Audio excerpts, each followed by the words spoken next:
After months of being shunted around between family members, Kurt was finally offered a room in the family home of his close friend Jesse Reed. A deeply religious family, Jesse's father Dave felt that the Reeds could help Kurt to rebuild his life.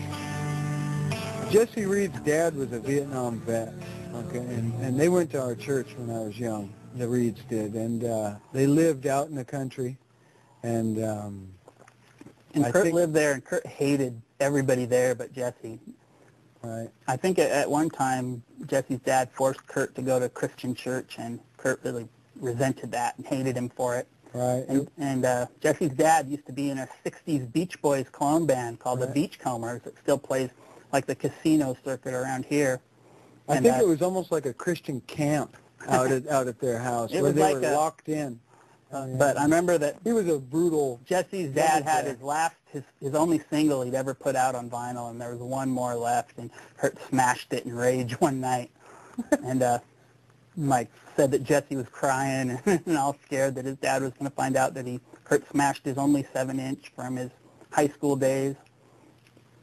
Yeah, that's well. See, when you've got him with his leg all screwed up from Vietnam, it was almost like it was a weird environment. It was all about memories in the past and his dad sold those big giant satellite dishes back in the 80s when there was no channel lock. So you could go to Jesse's house and watch like Russian TV and Chinese TV and things like that, and porno like 24 hours a day. By June 1985, Kurt was on the move again. He and Jesse moved into their first home, an apartment in Aberdeen that was to become known as the infamous Pink Apartment. Pink Apartment. But it was just a large building. It didn't have a name, and there was a redneck guy that lived across the way. He would bitch at us for sitting in this empty apartment with absolutely no furniture and drinking and being loud all night. Just a tape deck listening to the Bad Brains or Part-Time Christians over and over and over again. Yeah. And a lot of our friends that were, regular townies didn't like the fact that we hung around with Cobain. They thought he was crazy. And they'd say, geez, why do you... I was starting to develop an ear for punk rock at the time, just from having it repeatedly drilled into my head. A lot of people didn't like him because he'd gone punk. Well, that apartment, I mean, it was empty.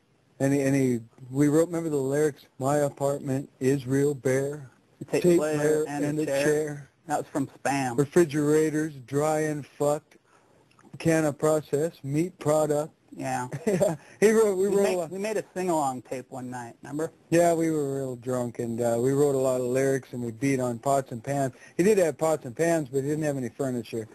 And, the kitchen table came with it.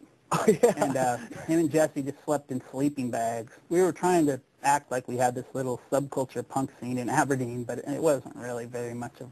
You couldn't really call it a scene. Well, it was a scene. It was around the Melvins completely, the only other punk band, and then everybody else who kind of wanted to start a band, but nobody ever really did. At this point you have Kurt Cobain, who's now 17, 18 years old. He's got no job. He's got very little work experience. He's dropped out of high school.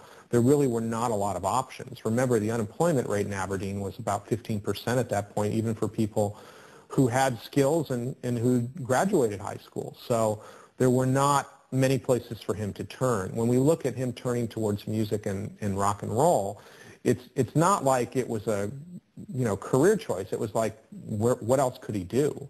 And so when he made that decision around the time of 18 to pursue music as a career, it really was because there were no other options open to him.